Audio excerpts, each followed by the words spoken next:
It is springtime, and there have been blue wings going on pretty much since fall, on and off.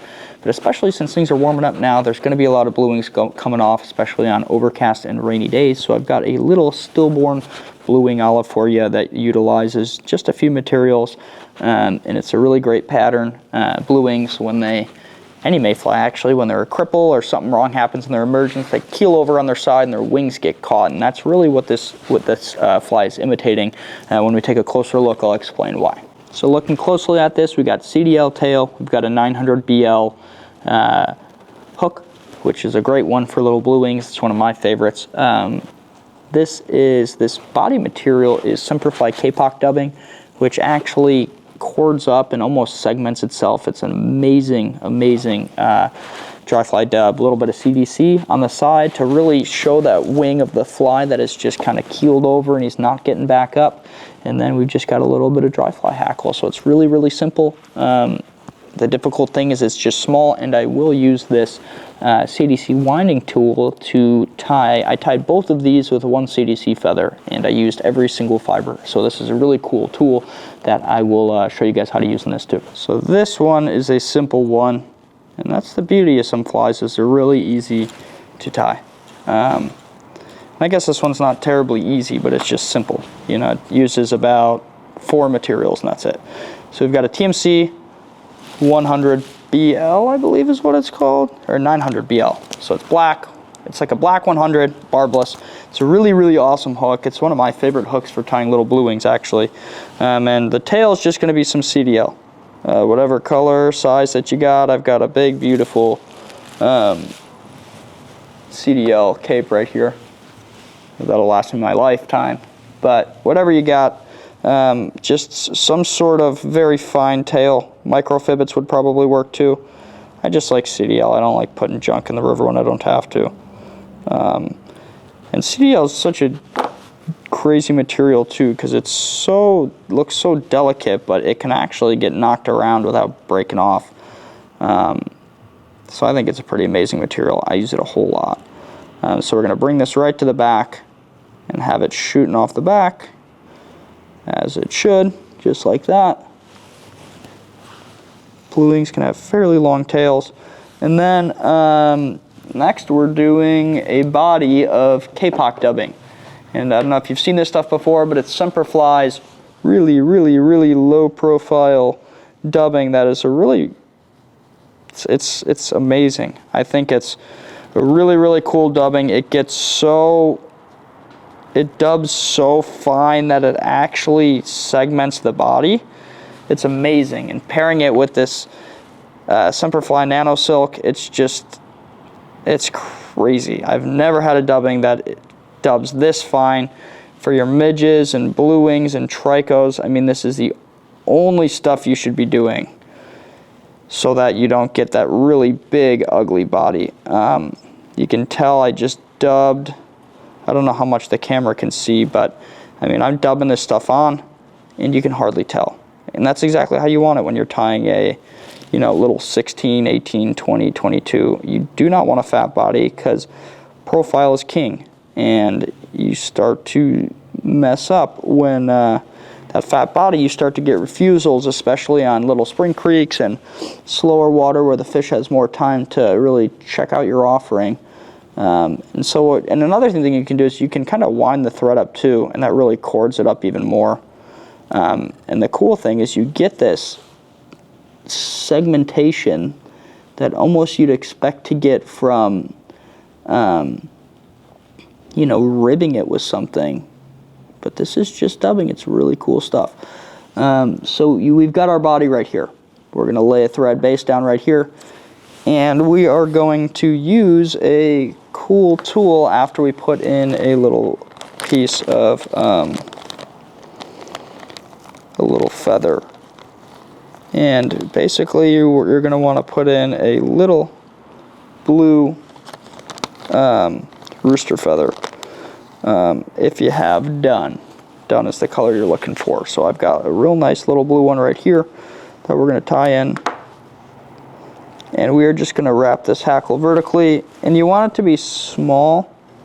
You don't want it too wide, especially for this vertical kind of Catskills style hackling, you really can't make it too big because it looks funny. So you got to make sure it's small. I have a hackle gauge here somewhere. Let me see what size we're working with for your guys' reference.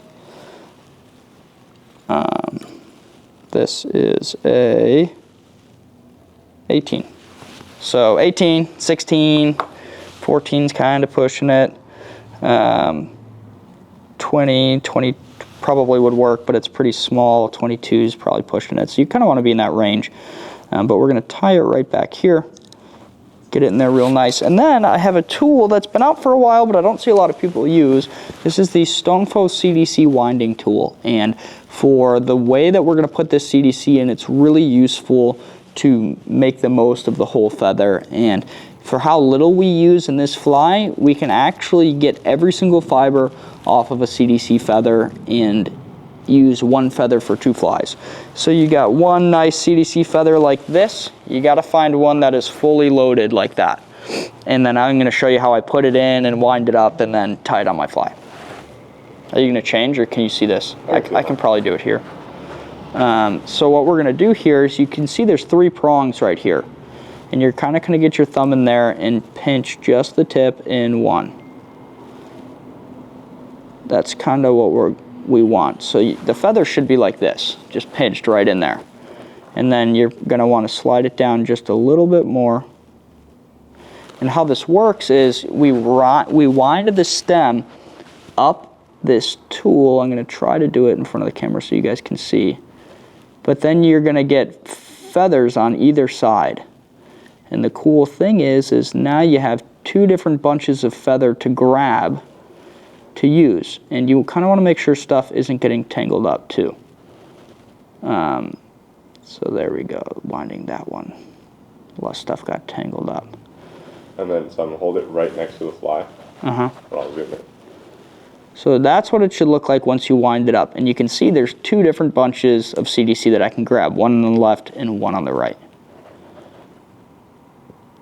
And what we're going to do then is we are going to, if you can see that right there, what we're going to do then is you kind of pinch it and slide it off.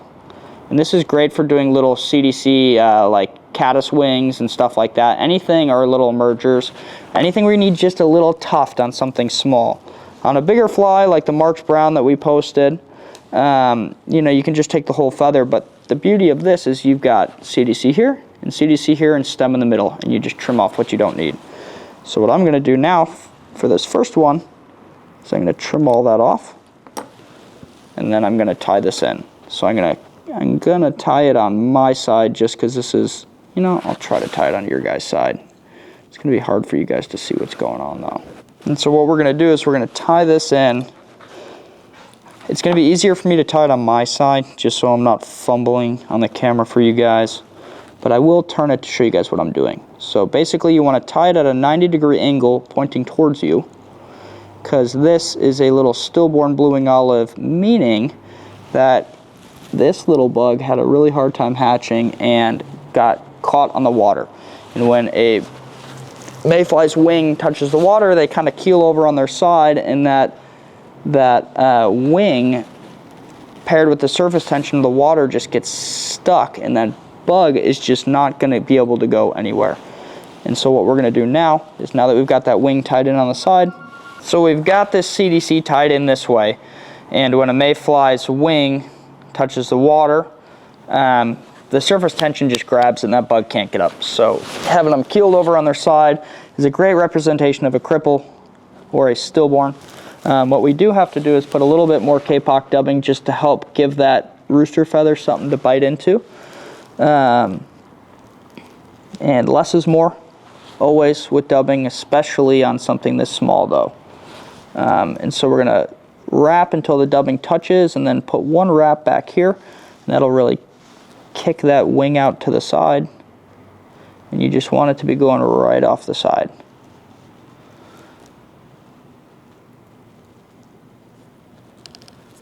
And then what we're going to do is take a couple of wraps behind. And there's a lot of little stuff going all over the place, but you can kind of corral it.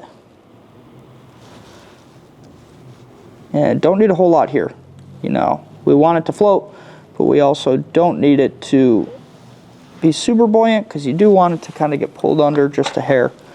And we're going to trim, and if any other fibers get pulled over, we'll trim them, and then we'll just do a little whip finish and call it good. This one's real simple, not a whole lot going on. The difficult thing is it is a pretty small fly. So we'll whip finish here. You can get all the stuff for it. There's links below, or you can swing by the shop and grab it. We're going to trim this wing down just a little bit more. And there you go, you got your little Stillborn blue wing olive right there. Perfect.